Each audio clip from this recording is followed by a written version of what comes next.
So the book, I started to do this long research because I was interested to know how it's transforming itself. And I call it aesthetic journalism for the lack of a better term. You can call it whatever you want.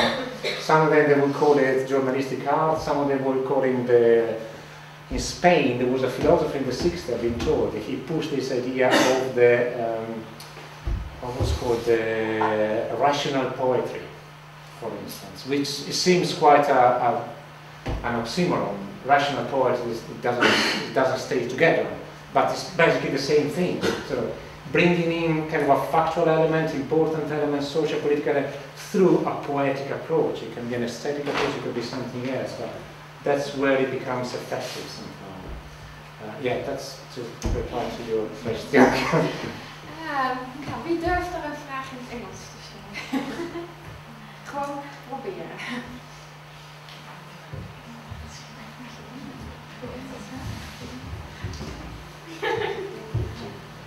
Ik heb wel een vraag anders.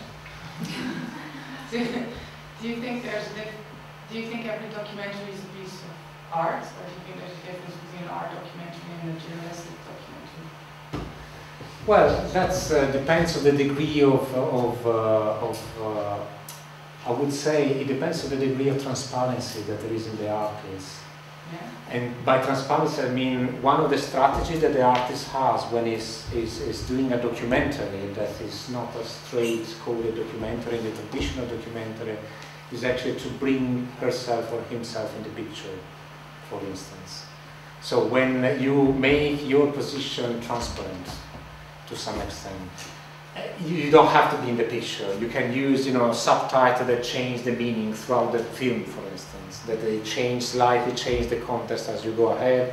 You may use another voiceover that's of someone who's not telling the story, but the picture not referring to them. You have different strategies you can use it, but I think as much as you can, when you bring yourself clear with the viewer that it is your take, then I would discern, because one of the struggles today that journalists still have, and documentary to some extent has still, is the fact that there's the terms of objectivity and the neutrality. So, the journalist it has a mission. It was born as a professional discipline in middle of the 19th century, 1850, and it has a specific social mission.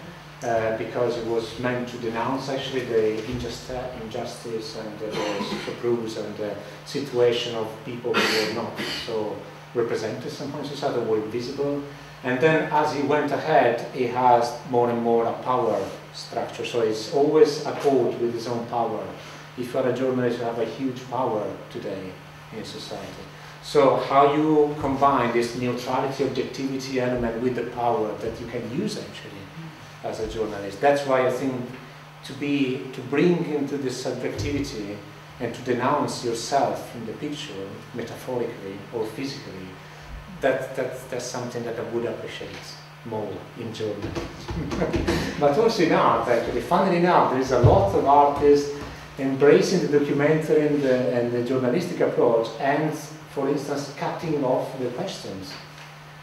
For instance, so you have a lot of pieces, including myself, that I did in 2003, in which I just edited the answers, but I just cut off my questions. And you thought, well, yes, but.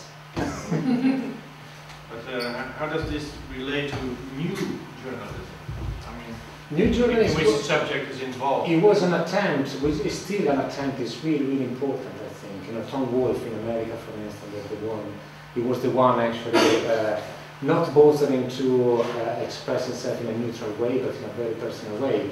Richard Kapuscinski, another big name in journalism, he was attacked many times because he refused to give the precise quotation or the precise source of information from which he got the news, and he could have just invented the whole thing, but he categorically refused to say if it was invented or not.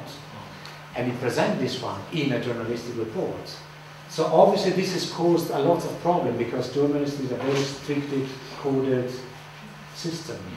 And if you go out of that system, out of these codes, you have the whole category just attacking you, but you know, is it really the case? Is it not really? I mean, everything for as soon as, you know, I experience something first person, and that's true to me, is a reality to me. As soon as I tell you, then it becomes a degree of fiction for you, because I tell you, I just select what to tell you, and you select what you want to hear, what you want to retain.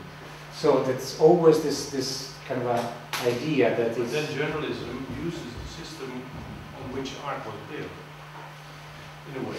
Yeah, I think journalism is very fundamental. I think it's really, really important, because we cannot digest all the information and all the processes we have if not through the figure of the journalist. It's impossible to know what's going to happen in the other city, even not even in the other part of the world, if not by the media news information.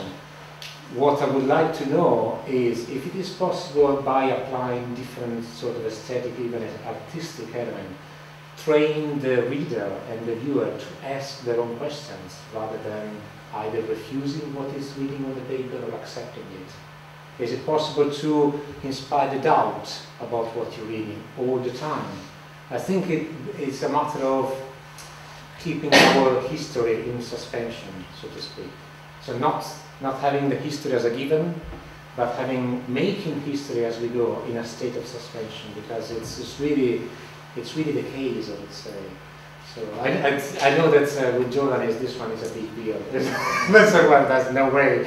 We have to deliver information. We have to be true to the truth, to what happened. We have to select the information and to present it in the most neutral way. Fine, but then what? It's still your way. So why not actually embrace the fact that you cannot be neutral and you cannot be subjective? And new journalism was precisely an attempt to it. And now you have this new journalism when there is big journalists, big kind of a personality in journalism. At that point, they can afford to say, well, I think that, or according to me, this and this and this happened. But all the rest is just masquerading as somehow as a neutral, which I don't think it helps.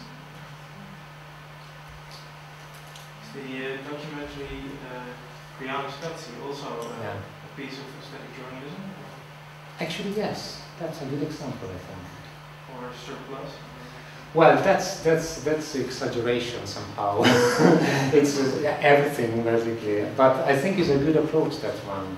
And it's interesting that it was not presented in the art field at the beginning. It was made for the film industry. But then it became more and more presented in the arts circuit as well. So there is something that it tells you that it has this feeling, kind of double feeling, that it could be, yeah. Okay, I think we're all up for a break now, so I wanted to give Alfredo a round of applause.